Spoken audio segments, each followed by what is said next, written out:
Hey guys, welcome to the Bows. So today I wanted to talk about the co-main event at UFC 273 between Petr Yan and Aljamain Sterling, the rematch.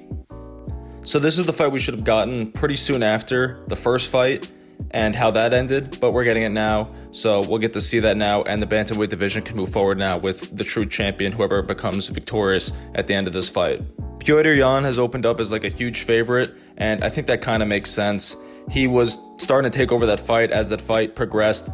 Aljamain Sterling came out hot in the first round, but arguably lost the first round in my opinion, because he was throwing a lot of volume, but nothing was landing crazy hard on Petr Yan, and Petr Yan was blocking a lot of it.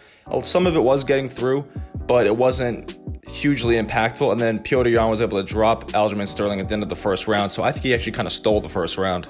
A lot of people aren't giving Aljamain Sterling much of a chance to win this rematch, and I don't think that's a lot of disrespect put on his name because he is a very talented fighter, but just Petr Yan's so well-rounded and just seems to be a bad matchup for Aljamain as well. If Sterling wants to win this fight, he's going to have to do it early. That's his style anyway, and that's his opening against Petr Yan. The longer this fight goes on, the more Petr Yan's going to take over. Aljamain Sterling starts very fast, doesn't worry about his gas tank right away, and Petr Yan is kind of downloading information in the beginning and trying to get a feel for his opponent. That's what he does. But once he has that information downloaded, Petr Yan's usually able to use that against you. So if Aljamain Sterling's going to win, I think it's going to be early.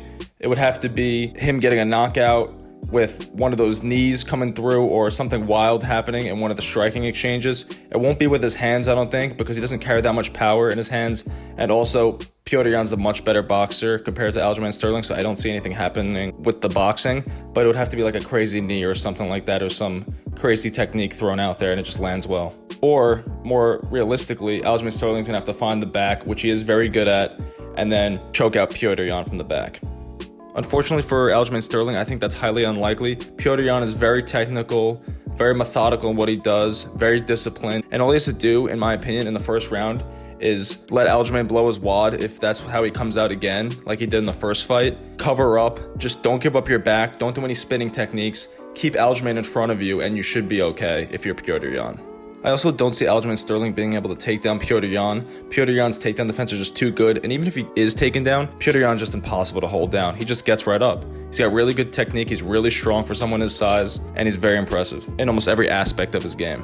If you're gonna bet on Sterling, I wouldn't even do the money line, even though it's like plus 380. It's not good enough for me because Petr Yan seems so much better in the first fight.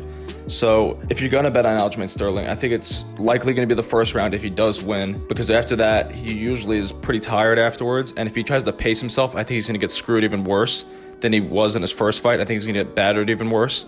So if you're gonna bet Sterling, I'd say bet a first round finish. But at the same time, I feel like that's throwing money away a little bit. I just don't see how he's going to get this done. Petr Yan's one of those generational talents, and he's just so well-rounded and so good. I'm going to wait for the prop bets to come out, and I think Petr Yan for like a late TKO, third round or later, is the best bet to make. I gotta say though, it does surprise me that people think that Aljamain Sterling's bad all of a sudden, because how the first fight ended, where he got kneed, and then he was a little over dramatic from what it seemed like at least, and then also the fight being prolonged time and time again. So maybe there's something to that, but I don't really care about that necessarily. And I think Sterling's good. I think he's very good. I just think Petr Yan is insanely good. I think he's one of the best fighters in the world. I think Petr Yan should realistically be a top 3 fighter pound for pound in the world, and maybe one day be that number 1 pound for pound spot. We'll see what happens. If Petr Yan can continue to dominate in the most stacked division in the UFC and the most stacked division in the sport, then that's saying something, so maybe he could claim that number 1 spot one day. Alright guys, that's all I got today. Leave a like, subscribe, and let me know what you think about this fight. Do you think Aljamain Sterling has a chance in this fight? A lot of people are writing him off, and I don't think that's necessarily all that unfair. I think people have a lot of great things to say about Petr Yan, and I think those are all justified. So let me know what you think. Till next time, peace.